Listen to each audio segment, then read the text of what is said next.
Hi hello అందరికీ welcome back to our channel. నేను మీ Shivani. So ఈరోజు వ్లాగ్ వచ్చేసి చోలే బటర్ మసాలా చేయబోతున్నాను. సో దానికి కావాల్సిన ఇంగ్రీడియంట్స్ ఏంటో మనం చూద్దాము. చాలా బాగుంటుంది ఈ రెసిపీ, మీరు తప్పకుండా ట్రై చేయండి వీడియో చూసి. ఇప్పుడు మనం వీడియో స్టార్ట్ చేసేద్దాం. కాబోలి శనగలను ముందు రోజు రాత్రి మొత్తం నానబెట్టుకున్న తర్వాత పొద్దున కుక్కర్లో ఇలా మెత్తగా ఉడికించుకోవాలి. నెక్స్ట్ ప్యాన్ పెట్టేసుకొని ఇందులో కొద్దిగా ఆయిల్ వేసుకోవాలి, 1 టేబుల్ స్పూను. వేసుకున్న తర్వాత ఇందులో ఫస్ట్ ఆనియన్స్ వేసుకోవాలి.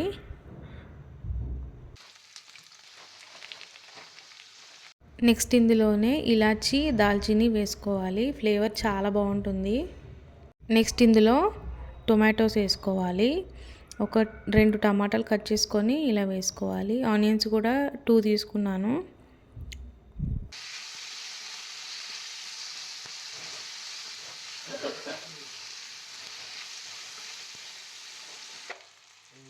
నెక్స్ట్ ఇందులోనే చిన్న అల్లం ముక్క, వెల్లుల్లి వేసుకోవాలి.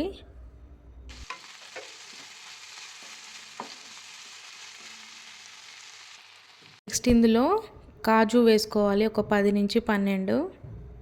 ఒక 2 మినిట్స్ వరకు ఫ్రై అవ్వనిద్దాము. అయిన తర్వాత ఇది చల్లార్చుకోవాలి. చల్లార్చుకొని గ్రైండ్ చేసుకోవాలి దీన్ని మొత్తాన్ని. చూడండి చల్లారిపోయింది. ఇప్పుడు దీన్ని ఇలా మెత్తగా గ్రైండ్ చేసుకోవాలి. దీన్ని అయితే ఇప్పుడు పక్కన పెట్టేసుకుందాము. నెక్స్ట్ అదే కడాయిలో ఆయిల్ వేసుకోవాలి. 3 టేబుల్ స్పూన్స్ ఆఫ్ ఆయిల్ వేసుకోవాలి. ఆయిల్ వేడైన తర్వాత ఈ మసాలాస్ వేసుకోవాలి అందులో.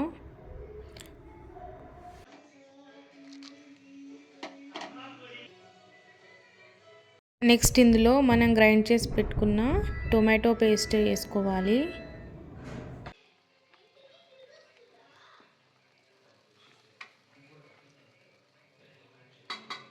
2 మినిట్స్ తర్వాత వాటర్ వేసుకోవాలి. ఇందులో నేను 1/2 గ్లాస్ వాటర్ వేసిన. ఇందులో పసుపు వేసుకోవాలి. తర్వాత ఒక 3 మినిట్స్ తర్వాత ఇందులో సరిపడా కారం వేసుకోవాలి.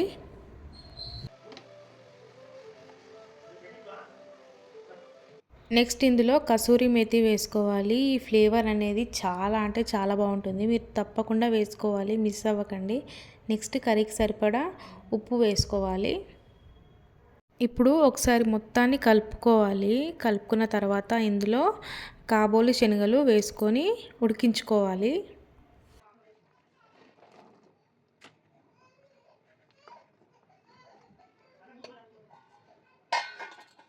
మూత పెట్టిన తర్వాత మధ్య మధ్యలో కలుపుతూ ఉండాలి, లేకపోతే అడుగంటుతుంది. సో కర్రీ అయితే మంచిగా ఉడికిపోయింది. ఇందులో లాస్ట్లో బటర్ వేసుకోవాలి.